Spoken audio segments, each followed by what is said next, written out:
The Boston Celtics once again fell short of their expectations this year, and year after year, every single loss, it's exposing the star players on this team, it's exposing the team culture, and it's exposing the team's attitude. I mean, to put it simply, the Celtics' attitude in these playoffs show that they're not really built to be a championship team. They constantly play down to their competition, they have this underdog attitude even though majority of the time they're favored in a series, and to put it simply, a lot of their guys just don't have that dog in them. A lot of their guys just don't have that fight in them like some of their opponents do. And let's start at the playing down at the competition thing. Against Atlanta, even though the Celtics were the better team, they had the better record throughout the regular season, the Celtics still allowed the Hawks to get 2 wins. I wouldn't have even been mad if the Hawks pushed the series to 5, but the fact that they made so many timely mistakes in that game where Trae Young hit that game winner, which allowed the Hawks to push the series to 6 games, it's just embarrassing, bro. It's like the Celtics, when they have a huge lead or when they're winning a series, they just get extremely comfortable, and when they're comfortable, they're so susceptible to make boneheaded mistakes. Like they turn the ball over, they take unnecessary or just bad shots, and they lose that like discipline that they had trying to gain the lead in the first place. This happened in the 76ers series as well. The 76ers had a 3-2 lead on them, and thanks to 2 games from Jason Tatum, which basically saved the series for the Celtics, they ended up coming out on top. And then in the Eastern Conference Finals, they went down 3-0 to Miami, and then they climbed their way back to make it a 3-3 series and then lost game 7 at home. But the fact that they gave up 2 home games and then they gave up a game 3 on the road in extremely embarrassing fashion is just embarrassing. And this has been a problem with the Celtics for multiple years. This hasn't just been a thing just this season. Every time that the Celtics have any type of championship expectations, they always seem to underachieve. But when nobody expects anything from the Celtics, that's when they always play their best, when they have a chip on their shoulder. In 2018, nobody had them going to the Eastern Conference Finals, and they took LeBron and the Cavs to 7 games, but then they came back the next year and then fell short to the Milwaukee Bucks. In 2022, again, nobody had expectations before their turnaround, and even when they were the 2nd seed, they had a 50+ win season. People still thought that the 7th-seeded Brooklyn Nets were going to win that series, or they would just get knocked out by like the Bucks or the Heat. Nobody had that team going as far as the NBA Finals that year. And even in the NBA Finals, the Celtics pushed the series to 6 games, and they played pretty well up until the end of the series. But then they come back this year, and when they have expectations, they fell apart. It's like in order to get the best basketball out of this team, you always have to have them at some sort of adverse situation, or they always have to have a chip on their shoulder. And if you want to be a championship level team, you have to have it all the time. You can't just be in an adverse situation only and then that's when you get the best out of your guys. Because teams like Miami, whether they're underdogs, whether they're favored, they're still going to play the same way. Their attitude doesn't flip or change depending on the situation they're in or depending on the team that they're facing. Playing with a chip on your shoulder isn't a bad thing, but always needing to be in a position where you have a chip on your shoulder isn't championship level behavior. And in that Miami series, you could tell a lot of the mental edge was on the Heat side. The first 3 games, the Celtics looked defeated, they looked timid, and they looked clueless. Especially in game 2, they had a 4th quarter lead, a double-digit 4th quarter lead, I might add. And what did the Celtics do that they always do? They got comfortable and they let Miami back into it. And then Jimmy Butler ended up having an amazing performance in that 4th quarter and led the Heat back to winning that game. And another thing I noticed about the Celtics is that they talk about themselves way too highly for a team that hasn't won a championship yet. They act as if they won a championship, they act as if they've won in the biggest stage and that they've been to the finals multiple years in a row, despite them only having 4 or 5 Eastern Conference Finals appearances to show for it. We like to get on the Grizzlies for talking trash even though they haven't won anything. We like to talk about some of these young teams acting as if they won anything and telling them to be humble and things of that nature. But when it comes to the Celtics, I think because they've made it to the NBA Finals before, we already have it in our minds that they're going to win a championship at some point. But again, the truth of the matter is the Celtics have not won yet. Boston has not won a championship yet. So why is Marcus Smart talking as if he has won a championship? Why is Grant Williams talking as if he's greater than what he is? Like seeing Grant Williams go at Jimmy Butler as if he was a reason why they were up in the first place was straight up embarrassing. And it was funnier that A, that he ended up winning that game, and B, Grant Williams missed 2 free throws, 2 very important free throws that would have possibly sealed the game for Boston. I think the Boston Celtics culture is great from a standpoint of success team building, roster construction, etc. The fact that over the past 10 years, even though they have never really been in championship contendership every single year, the fact that Boston has maintained being competitive even when they're not trying to win a championship at the moment, it has been pretty impressive. The fact that they were able to keep themselves in a position where they can still be at the top of the draft while making it to the Eastern Conference Finals at the same time is impressive, and that's really good team building on their part.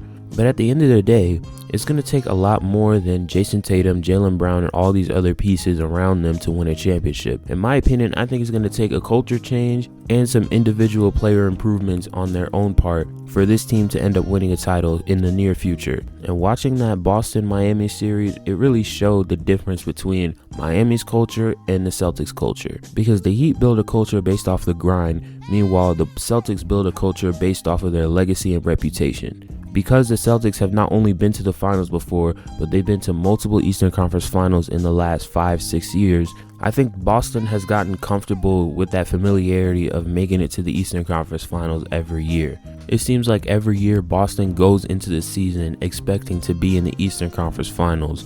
Meanwhile, Miami has just taken it one series at a time. Their attitude is, we earned every single win that we've gotten. We've earned the right to be here by just playing amazing, phenomenal basketball. And because of the Celtics' attitude, they underestimate every single opponent that they've had. Atlanta, it was supposed to be at least a 4 or 5 game series, but Boston allowed Trae Young to hit that game winner and push it to 6 games. Philadelphia shouldn't have even been a 7-game series, but again, Boston allowed Philly to get a win on their home floor and then win a game 4 on their road where they could have won that game. If not for a few mistakes by Jaylen Brown, would have been a Celtics win.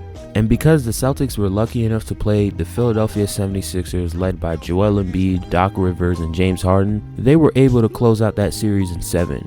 But a lot of the mistakes that they got away with in that Philly series, they were not going to get away with against Miami, against a team coached by Eric Spoelstra, who's the best coach in the league, and a team that knows how to close games, knows how to close the series out, and lets the defense get away with very little. But those are the problems with the Celtics culture as a whole. Next, I want to talk about Jason Tatum and Jaylen Brown, because this playoff run really showed me a lot about this duo in general. And there's been a lot of talk about them too, revolving around trades, fit, and things of that nature. The problem with Jason Tatum and Jaylen Brown is that they're essentially the same player in the same offense. They're both high volume scorers who take a lot of mid-range shots, shoot below average from 3, and take a lot of 3-point shot attempts. They both love to isolate, and they aren't the best playmakers in the world, but they're both really good slashers. Now, having these two players in the same offense is going to create a lot of friction. There's not going to be a whole lot of cohesion. There's not going to be a whole lot of screening done. It's just going to be one of them isoing while the other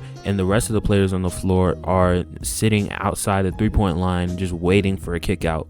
And in the modern NBA, especially in the playoffs, that is very easy to game plan against. Jason Tatum and Jaylen Brown remind me a lot of Russell Westbrook and Kevin Durant in Oklahoma City, just because of the whole my turn, your turn type of offense that they have going on. There wasn't a whole lot of creativity. There wasn't a whole lot of screens. Nobody was moving off the ball. It was just one guy isolating at the top of the key while the other guy was just waiting to get the ball passed to him.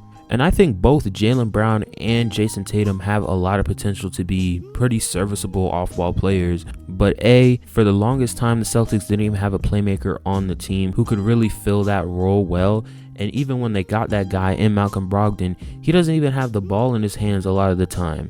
And I think if the Celtics really want to win at this current point, they want to win now. And if they're not willing to wait on Jaylen Brown's development, they're not willing to wait on Jason Tatum to improve his playmaking, or even Jaylen Brown too, then I wouldn't be surprised if Jaylen Brown got traded for a guy like Damian Lillard, who can play make, who is a better fit next to Jason Tatum. Realistically, it just makes more sense. And this also ties in with the problems with Jason Tatum as well. Tatum is a very talented player. He's easily a top 10 player, borderline superstar level player in my opinion. But the reason why I say borderline and I don't say he's a superstar is because he lacks a lot of the same qualities that guys like Giannis, LeBron, and Jokic have. Number one, he's very inconsistent in the playoffs.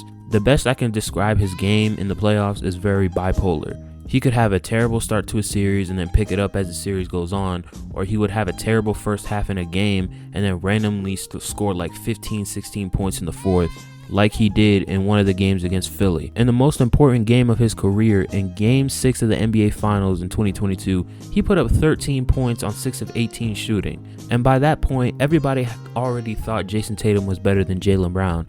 But that idea that Brown was better got reinforced because Jaylen Brown had 34 points in that game too. And it's been a consistent pattern with Tatum. In some of the most important games, he just doesn't show up. And obviously, yes, you have your outliers like Game 7 against Philly this year or Game 7 against Miami the previous year in the Eastern Conference Finals. But again, when we're talking about who the best player in the league is, if I'm having a Game 7, I know Giannis is going to show up. I know LeBron is going to show up. I know Jokic is going to show up. And if I want to call Jason Tatum a superstar, there has to be, without a shadow of a doubt, that I know that Tatum is going to show up, especially when I need him. And secondly, he's a below average shooter for the amount of attempts that he takes. Jason Tatum makes an average of 3 threes per game, but he takes an average of 9 threes. And I know him shooting 35% from 3 isn't that bad, but when you think about the context behind those attempts, the fact that he takes very difficult shots, which aren't really that high percentage, and he doesn't shoot them at a crazy percentage either, it really puts his shooting into perspective. Tatum shoots nearly 40% on catch and shoots, which is pretty good, and this is what makes me think that Tatum would be pretty good off ball because his catch and shoot numbers are pretty good, and again, it'll make Boston's offense a lot more complex. But on pull-up threes, he shoots 30%, and on sidestep threes, he shoots 35%. Really not that all impressive. And the third problem with Tatum is that despite him being the best player on this team, he doesn't possess the same leadership qualities that other superstars have. Giannis, he's proven that he's a really good leader both by example and just being vocal. Jimmy Butler has proven that he's a pretty good leader. Jokic is a great leader by example. Steph Curry knows how to rally his teammates through adversity. But with Jason Tatum, it's just like he's just there a lot of the time. He's not really being vocal. He's not really trying to lead this team, especially when they're facing adversity. I just don't see the same leadership qualities from Tatum that I see in somebody like Steph or that I see in somebody like Giannis. And I think in order to be labeled a superstar, you have to have some of those qualities. Even a guy like Jokic leading by example. If Jokic is off his game, then that's going to affect a lot of his teammates because a lot of his teammates depend on him offensively. And next I want to talk about Jaylen Brown. And the main issue with Jaylen Brown is his handle. Having 8 turnovers in a Game 7 with a majority of them coming from getting the ball stolen is just unacceptable. Having almost as many turnovers as he did assists throughout the entire playoffs is unacceptable. And he just simply can't be a high volume scorer if he can't take care of the ball. How am I going to have you isolate against a good defense like Miami if you can't take care of the ball? And this has been a problem with Jaylen Brown since 2020. The dude gets routinely stripped on every single drive. And again, it's not disrespectful of the Celtics front office to consider trading him if they can get a Joel Embiid or a Kevin Durant caliber player for him. Hell, even a Damian Lillard, it's not disrespect from the front office that they don't want to give you that extension when you have all these glaring issues. Also, not to mention, Jaylen Brown shot 68% from the free throw line in the playoffs. Being a guard,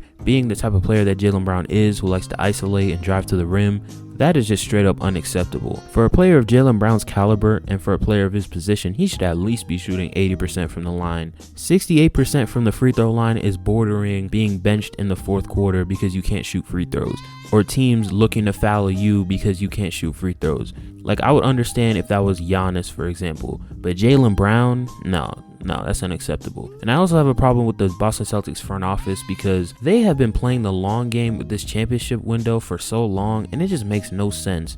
When you have a championship caliber team right now, when you have a superstar who's 25 years old and a relatively young core that's going to be around for 2 to 3 years, why are you not taking advantage of every single opportunity that you get to win a title? Why are they looking anywhere past this season? And I've had a problem with other teams doing this, like the Warriors trying to build a young core while also trying to contend for a championship.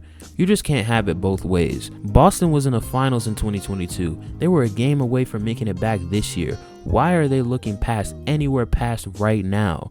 And that plays into the team culture as well. Jason Tatum even talked about this when he was in the bubble, telling himself like, oh, you have 15 years, blah, blah, blah. bro, you have the opportunity to win a title now. And that plays a part in Boston being comfortable making it to the Eastern Conference Finals every year, knowing that they're this caliber of a team. But the hard truth is, Jaylen Brown and Jason Tatum are entering the best years of their career right now. And most of the role players on the team are older. So while it may seem that their two best players are very young and they have a lot of time, if they keep this roster together, if they keep this core together, if they keep Jaylen Brown and Jason Tatum together, it's going to get a lot more complicated because everybody's going to get older and this team is not going to look the same 2 years from now. But yeah, as far as Boston goes, I think that they're going to be back into the Eastern Conference Finals next year. I think that Boston is going to have a lot of tough decisions to make in the near future. If this upcoming season, if Boston doesn't make it back to the finals, they need to trade Jaylen Brown. If Jaylen Brown still has the same issues that he's been having for the past 3 years, he has to go somewhere else because this situation that they got going on is just not working for him. And depending on the landscape of the NBA a year from now,